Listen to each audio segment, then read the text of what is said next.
بسم اللہ الرحمن الرحیم۔ السلام علیکم اسٹوڈنٹس، آج ہم 10th کلاس اسلامیات کا لیکچر نمبر 18 پڑھیں گے، جس میں ہم حدیث نمبر 16 پڑھنے جا رہے ہیں۔ تو پہلے آپ لوگ حدیث نمبر 15 پڑھ چکے تھے، جس میں روزے کے متعلق ہی تذکرہ تھا۔ تو اگلی جو حدیث نمبر 16 ہے، یہ بھی روزے کے ہی متعلق ہے۔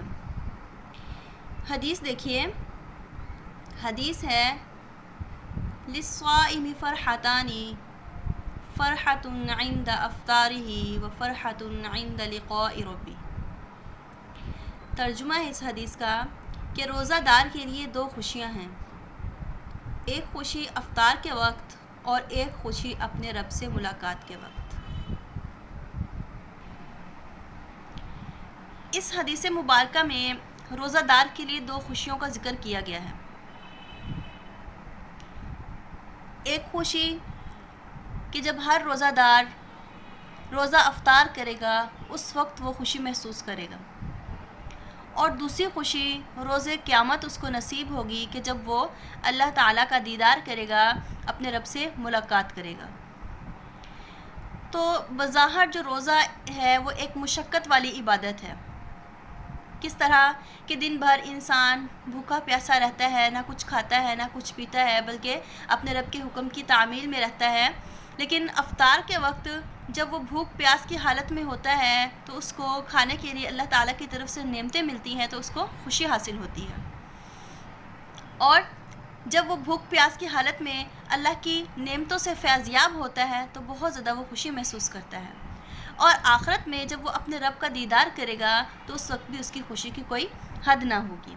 تو معلوم ہوا کہ روزہ جو ہے وہ ایک جسمانی عبادت کے ساتھ ساتھ، جسمانی مشقت کے ساتھ ساتھ جو ہے وہ بہت سارے انسان کے لیے فوائد بھی لے کر آتا ہے۔ اب روزہ کیا ہے؟ روزہ یہ ہے کہ انسان اللہ کے حکم کی تعمیل میں صبح صادق سے لے کر غروب آفتاب تک، یعنی صبح جب سحری کے وقت انسان روزہ رکھتا ہے، اس وقت اللہ کی نعمتوں سے فیضیاب ہوتا ہے اور دن بھر بھوکا پیاسا رہتا ہے، اور جیسے ہی غروب آفتاب ہوتا ہے، مغرب کا وقت ہوتا ہے، تو اس وقت وہ روزہ افطار کرتا ہے۔ تو یہ روزہ ہے، یعنی اپنی جائز اور نفسانی خواہشات اور کھانے پینے سے رکے رہنے کا نام روزہ ہے۔ تو انسان دن بھر بھوکا پیاسا رہتا ہے، بھوک اور پیاس برداشت کرتا ہے، جب اللہ تعالیٰ شام کو اس کو اپنی نعمتیں دیتے ہیں تو پھر اس کو بہت زیادہ خوشی محسوس ہوتی ہے کہ وہ ان نعمتوں کو کھا پی کر اپنی بھوک اور پیاس کو مٹاتا ہے، اور اس کے جسم میں ایک طاقت آ جاتی ہے، اور وہ روحانی جو ہے فرحت بھی اس سے حاصل کرتا ہے اور جسمانی فرحت بھی اس سے حاصل کرتا ہے۔ اور جب وہ روزہ افطار کرتا ہے تو اللہ کا شکر ادا کرتا ہے۔ شکر اس طرح سے ادا کرتا ہے کہ اللہ تعالیٰ نے اسے روزہ مکمل کرنے کی توفیق عطا فرمائی ہوتی ہے۔ تو یہ اللہ تعالیٰ کی طرف سے ایک خاص رحمت ہوتی ہے کہ انسان کو اللہ تعالیٰ دن بھر بھوکا پیاسا رہنے کے بعد جو ہے وہ کھانے پینے کے لیے نعمتیں دیتا ہے، اور اس کا روزہ جو ہے وہ مکمل ہو جاتا ہے، تو وہ اس بات پر اپنے رب کا شکر گزار ہوتا ہے اور بہت زیادہ خوشی محسوس کرتا ہے۔ تو صرف نعمتوں کے مل جانے پر انسان کو خوشی محسوس نہیں ہوتی، بلکہ سب سے بڑھ کر تو خوشی یہ محسوس ہوتی ہے اس کو کہ میں نے اپنا جو روزہ ہے وہ مکمل کر لیا ہے، اور انسان کو یہ یقین ہو جاتا ہے کہ اللہ تعالیٰ اس سے راضی ہے، جس سے انسان کو روحانی سکون بھی ملتا ہے۔ تو حدیث مبارکہ کے مطابق روزہ دار کو دوسری خوشی اس وقت نصیب ہوگی جب وہ روزہ قیامت اپنے مالک حقیقی کے دیدار سے محظوظ ہوگا۔ اور یہ بات حقیقت ہے کہ روزہ دار کو اپنے محبوب حقیقی یعنی اللہ تعالیٰ کے دیدار سے جو خوشی حاصل ہوگی اس کی کوئی انتہا نہ ہوگی، اور اس کے علاوہ بھی اللہ تعالیٰ روزہ دار کو قیامت کے دن بہت زیادہ اجر عظیم سے نوازیں گے۔ تو اب یہاں پر یہ بات آتی ہے کہ اللہ تعالیٰ کے سے ملاقات کرے گا، اللہ تعالیٰ کا دیدار کرے گا۔ تو ایک ذہن میں یہ سوال ہوتا ہے کہ انسان کس طرح سے اللہ تعالیٰ کے دیدار کر سکتا ہے؟ تو قرآن پاک میں سورۃ الاعراف میں حضرت موسیٰ علیہ السلام کا قصہ آتا ہے، جس میں حضرت موسیٰ علیہ السلام نے اللہ تعالیٰ کو دیکھنے کی تمنا کی تھی، اللہ تعالیٰ سے درخواست کی تھی کہ یا اللہ میں آپ کو دیکھنا چاہتا ہوں۔ تو اس وقت اللہ تعالیٰ نے حضرت موسیٰ علیہ السلام سے فرمایا تھا کہ تم مجھے نہیں دیکھ سکتے۔ تو موسیٰ علیہ السلام نے اصرار کیا، تو واقعہ کچھ یوں ہے کہ موسیٰ علیہ السلام نے جب اصرار کیا تو اللہ تعالیٰ نے فرمایا کہ ٹھیک ہے، میں ایک پہاڑ پر اپنی تھوڑی سی تجلی ڈالتا ہوں، تو اگر یہ پہاڑ میری نور کی تجلی کو برداشت کر سکا تو آپ بھی مجھے دیکھ سکیں گے، لیکن اگر یہ پہاڑ نہ برداشت کر سکا تو اس کا مطلب ہے کہ آپ بھی مجھے نہیں دیکھ سکیں گے۔ تو جب اللہ تعالیٰ نے پہاڑ پر اپنے نور کی تھوڑی سی تجلی ڈالی تو اس وقت وہ پہاڑ ریزہ ریزہ ہو گیا اور موسیٰ علیہ السلام جو تھے وہ بے ہوش ہو گئے تھے۔ تو جب ان کو افاقہ ہوا، ہوش میں آئے، تو پھر اللہ تعالیٰ سے جو ہے وہ انہوں نے معافی طلب کی کہ اللہ کے مجھے نہیں پتہ تھا کہ اس طرح سے ہوگا۔ تو اللہ تعالیٰ نے فرمایا کہ نہیں، انسانی جو آنکھ ہے اس میں اتنی طاقت نہیں ہے، انسانی آنکھ میں اتنی طاقت نہیں ہے کہ وہ دنیا میں اللہ کا دیدار کر سکے، تو یہ صرف آخرت میں ہی نصیب ہوگا۔ تو جیسے کہ موسیٰ علیہ السلام دیدار نہیں کر سکے تھے دنیا میں اللہ کا، لیکن آخرت میں سب کو اللہ تعالیٰ سے ملاقات نصیب ہوگی، ایمان والوں کو اللہ تعالیٰ کا دیدار نصیب ہوگا۔ تو اس وقت جیسے ہم دنیا میں چاند کو دیکھتے ہیں، ہر ایک شخص دیکھ رہا ہوتا ہے، کسی کی نظروں سے چاند پوشیدہ نہیں ہوتا، تو قیامت کے روز بھی انسان اللہ تعالیٰ کو ایسے ہی دیکھے گا جس طرح ہم دنیا میں چمکتے ہوئے چاند کو دیکھتے ہیں، یعنی ہر آنکھ اس سے فیضیاب ہو رہی ہوتی ہے اس کی روشنی سے۔ تو اسی طرح آخرت میں بھی انسان اللہ تعالیٰ کا دیدار کرے گا، اللہ سے ملاقات کرے گا، تو سب دیکھ رہے ہوں گے، نہ کوئی بھیڑ ہوگی، نہ ایک دوسرے کے اوپر جو ہے وہ کوئی جو ہے وہ چڑھا ہوا ہوگا، مطلب یہ کہ نہ بھیڑ بھاڑ ہوگی کہ پیچھے کر کے کسی کو دیکھنا پڑے، بلکہ سب جس طرح دنیا میں چاند کو دیکھ رہے ہوتے ہیں کہ نہ کسی کو پیچھے ہٹانا پڑتا ہے، نہ کوئی تنگی اور مشکل پیش آ رہی ہوتی ہے، اسی طرح قیامت میں اللہ تعالیٰ کا دیدار ہوگا، جنت کو جنتیوں میں اللہ تعالیٰ اپنی ملاقات سے شرف یاب کروائیں گے۔ تو قیامت کے دن روزہ دار کو اللہ تعالیٰ اور بھی بہت ساری نعمتیں دیں گے، بہت زیادہ اجر عظیم دیں گے۔ تو ایک حدیث میں آتا ہے کہ اللہ تعالیٰ کا ارشاد ہے کہ روزہ میرے لیے ہے اور میں ہی اس کا اجر دوں گا۔ اور حدیث میں یوں بھی آتا ہے کہ روزہ دار کی جو منہ کی بو ہے وہ اللہ کے نزدیک مشک کی خوشبو سے بھی زیادہ پسندیدہ ہے۔ اور جنت میں ایک دروازہ ہے باب الریان، جو کہ صرف روزہ داروں کے لیے مخصوص ہے۔ تو قیامت کے دن جب اللہ تعالیٰ جنتیوں کو جنت میں داخل فرمائیں گے تو جنتیوں کو حکم ہوگا کہ جو روزہ دار ہوں گے، دنیا میں روزہ رکھتے ہوں گے اللہ کی رضا اور خوشنودی کے لیے، کہ وہ روزہ دار اس دروازے سے جنت میں داخل ہو جائیں۔ تو بہت زیادہ اجر و ثواب ہے، لیکن افسوس اس بات کا ہے کہ ہمارے بچے بچیاں بڑے ہو چکے ہوتے ہیں، لیکن اس کے باوجود والدین کی طرف سے بھی یہ چیز آتی ہے کہ ہمارے بچے ابھی چھوٹے ہیں تو یہ روزہ نہ رکھے۔ تو یہ بہت ہی افسوس کا مقام ہے، جب اللہ تعالیٰ نے ہمارے اوپر یہ چیز فرض کر دی ہے تو پھر ہمیں یہ رکھنی چاہیے۔ اب بچہ کب تک بڑا نہیں ہوگا، یا بھوک پیاس تو سب کو لگتی ہے، اصل جو مشقت ہے وہ بھوک پیاس کو برداشت کرنا ہی ہے، اس وقت ہمارے صبر کا امتحان ہو رہا ہوتا ہے۔ تو اگر ہم اللہ کی رضا اور خوشنودی کے لیے روزہ رکھیں تو اللہ تعالیٰ ہمیں اس پر بے حد اجر و ثواب دیتا ہے۔ جب نماز کا حکم اللہ تعالیٰ نے بچے کے اوپر 7 سال میں اس کو کہا کہ حکم کرے، اور 10 سال کی عمر میں جب بچہ پہنچ جائے اور وہ اس وقت نماز نہ پڑھے تو اس کو مارا جائے اس بات پر، تو آپ خود دیکھیے کہ جب 10 سال کی عمر میں نماز کے بارے میں سختی کا حکم ہے تو پھر روزہ جو ہے وہ اس کے بارے میں تو خود بخود بھی حکم ہونا چاہیے۔ مطلب یہ کہ جب بچہ بالغ ہو جائے تو پھر اس کو روزہ ضرور رکھوائیں، یہ غلطی ہرگز نہ کریں۔ ہمارا بچہ ابھی چھوٹا ہے، ہمارا بچہ کمزور ہے، یہ روزہ نہیں رکھ سکے گا، بچے کو اگر ہم عادت ڈالیں گے ان چیزوں کی تو ہی بچے کو عادت آئے گی۔ اگر آپ ابھی سے اپنے بچے کی اس انداز سے تربیت نہیں کریں گے، اس کو تلقین نہیں کریں گے کہ وہ روزہ رکھ سکے، تو پھر کیا ہوگا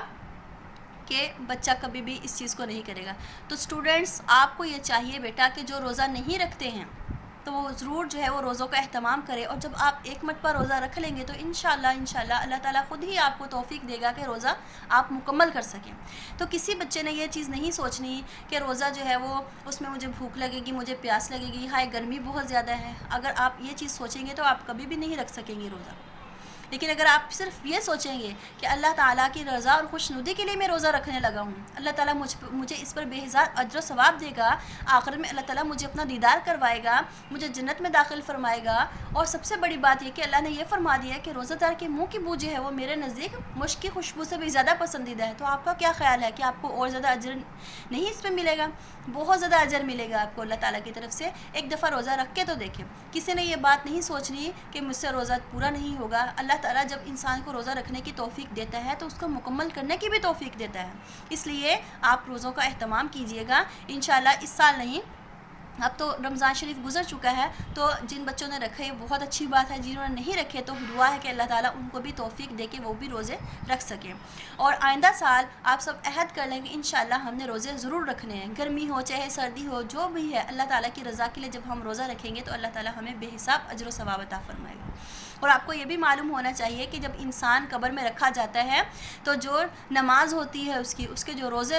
ہوتے ہیں، جو اس نے قرآن پاک پڑھا ہوا ہوتا ہے، تو جب فرشتے اس کا حساب و کتاب کرنے کے لیے آتے ہیں تو یہ سارے اس کے ارد گرد آ کے جمع ہو جاتے ہیں کہ یہ تو اللہ کا نیک بندہ تھا، دنیا میں روزے رکھتا تھا۔ روزہ بولے گا یہ تو مجھے رکھا کرتا تھا، نماز کہے گی یہ مجھے اللہ کی رضا کے لیے پڑھا کرتا تھا، قرآن پاک آ جائے گا وہ یہ کہے گا کہ یہ مجھے اللہ کی رضا کے لیے پڑھا کرتا تھا، یہ زکوٰۃ جو اس نے ادا کی ہوگی، حج جو اس نے کی ہوگی، یہاں تک کہ جتنی بھی اس نے عبادات کی ہوں گی وہ ساری کی ساری اس کے ارد گرد آ کر گھیرا ڈال کر کھڑی ہو جائیں گی، اور فرشتوں کو کہیں سے بھی آنے کے لیے اس کے پاس جگہ نہیں دیں گی۔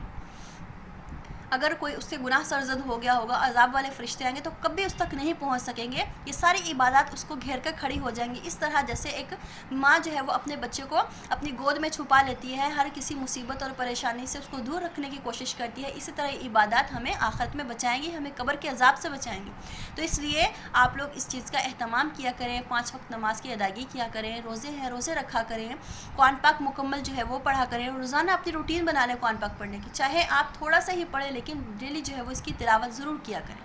اللہ تعالی ہم سب کو جو ہے وہ اس پر عمل کرنے کی توفیق عطا فرمائے۔ اللہ تعالیٰ روزہ رکھنے کی توفیق بھی عطا فرمائے اور نماز پڑھنے کی بھی توفیق عطا فرمائے، اور نیک کاموں کی ہمیں اللہ تعالیٰ جو ہے وہ توفیق عطا فرمائے، تاکہ ہم نیک کام کر کے جو ہے وہ آخرت میں بھی سرخرو ہو سکیں اور دنیا کی ہماری جو زندگی ہے وہ بھی بہتر گزر سکے، کیونکہ دنیا کی زندگی جو ہے بہت تھوڑی سی زندگی ہے۔ تو اگر ہم اس میں کوئی اچھے اور نیک کام کر لیتے ہیں تو ہماری آخرت اس سے سنور جاتی ہے اور ہمارے لیے بہت ہی اچھی بات ہوتی ہے۔ تو جو روزہ نہیں رکھ سکتے ہیں تو ان کے لیے بھی یہ ہے کہ وہ روزہ رکھیں، اور جن کے روزے جس طرح کسی مجبوری کی وجہ سے چھوٹ جاتے ہیں تو بعد میں ان کی قضا کرنا بھی لازم ہے، کیونکہ روزہ جو ہے وہ ایسی عبادت ہے کہ اگر یہ چھوٹ جائے تو اس کی قضا کرنا لازم ہے۔ بعض اوقات ایسے ہوتا ہے کہ بخار ہو جاتا ہے بچوں کو روزے کے اندر، تو کچھ روزے جو ہے وہ چھوڑنے پڑتے ہیں، کوئی اور بیماری ہو جاتی ہے یا خواتین کا کوئی جو مسئلہ ہوتا ہے شرعی مسئلہ، تو اس کی وجہ سے روزے چھوڑے جاتے ہیں۔ تو یہ ایک اہم بات ہے، ایک اہم مسئلہ ہے، اس میں کوئی شرم کوئی آر محسوس نہیں ہونی چاہیے، بلکہ اللہ تعالیٰ نے ہم پر روزے فرض کیے ہیں اور یہ پورے مہینے کے 30 روزے رکھنے ہوتے ہیں، تو جن کے روزے چھوٹ جائیں تو ان کو بعد میں اس کی قضا کرنی چاہیے۔ نماز کے لیے اللہ تعالیٰ نے معاف فرما دیا ہے، لیکن روزے جو ہیں کیونکہ کم ہوتے ہیں تو اس لیے ان کی قضا رکھنا لازم ہے، تو بعد میں جو ہے وہ کسی وقت اس کی قضا کر لی جائے، اور نیت کیوں کی جائے کہ میں قضا کا روزہ رکھ رہی ہوں، رمضان شریف کے جو روزے چھوٹے تھے ان کی میں قضا کر رہی ہوں، قضا کا روزہ رکھ رہی ہوں۔ تو یہ رات کو نیت کرنا ضروری ہے، اگر رات کو نیت نہیں کریں گے تو صبح کو بھی اگر اٹھ کے کوئی کر لے تو ٹھیک ہے، لیکن رات کو اس کی نیت کرنا ضروری ہے۔ باقی جو روزے ہوتے ہیں ان کی صبح کو بھی کر لی جائے تو ہو جاتا ہے روزہ، لیکن قضا کے خاص طور پر رات کے وقت جو ہے وہ نیت کرنا ضروری ہے، اور پھر یہ آپ روزہ رکھیں گے اس طرح، تو اللہ تعالیٰ انشاءاللہ پھر آپ کو جو ہے وہ اس کا ثواب بھی عطا فرما دے گا۔ تو بلا وجہ جو ہے وہ کوئی روزہ نہیں چھوڑنا چاہیے، اگر کوئی مجبوری ہو جائے تو اس وقت اس کی بعد میں قضا کر لی جائے، لیکن اگر بلا وجہ آپ روزہ چھوڑیں گے تو یاد رکھیے کہ اللہ تعالیٰ نے رمضان شریف کے ایک روزے کا بہت زیادہ ثواب رکھا ہے۔ تو اگر کوئی بندہ جان بوجھ کر روزہ چھوڑ دیتا ہے تو احادیث سے ہمیں پتہ چلتا ہے کہ اگر وہ عمر بھر بھی روزہ رکھتا رہے، کوئی شخص جان بوجھ کر روزہ چھوڑ دے اور عمر بھر بھی روزہ رکھتا رہے، تو جو ایک روزے کا ثواب ہے رمضان المبارک کے ایک روزے کا ثواب ہے وہ اس کے برابر کبھی نہیں پہنچ سکتا۔ تو اس سے معلوم ہوا کہ روزوں کا بہت زیادہ ثواب ہے، خاص کر رمضان کے روزوں کا، تو اس لیے روزے رکھنے چاہیے۔ اللہ تعالیٰ ہم سب کو جو ہے وہ روزہ رکھنے کی، نماز پڑھنے کی اور نیک کام کرنے کی توفیق عطا فرمائے، آمین۔ اب آپ نے جو یاد کرنے والا کام ہے وہ کیا کرنا ہے کہ یہ جو حدیث ہے اس کا ترجمہ اور اس کی جو تشریح ہے وہ بہت اچھی طرح سے یاد کرنی ہے، اور اس کی تشریح میں جو میں نے چند احادیث بتائی ہیں اگر آپ لوگ وہ بھی یاد کر کے لکھ لیجئے تو بہت اچھی بات ہے، کیونکہ جو ایک حدیث ہم جس کی تشریح کر رہے ہوتے ہیں کم سے کم اس میں 1 یا 2 احادیث اس حدیث کے علاوہ ہونی چاہیے جو اسی سے ریلیٹڈ ہو، تو ہماری تشریح بہت اچھی ہوتی ہے، اس کے بہت ہمیں اچھے مارکس مل جاتے ہیں۔ اللہ حافظ۔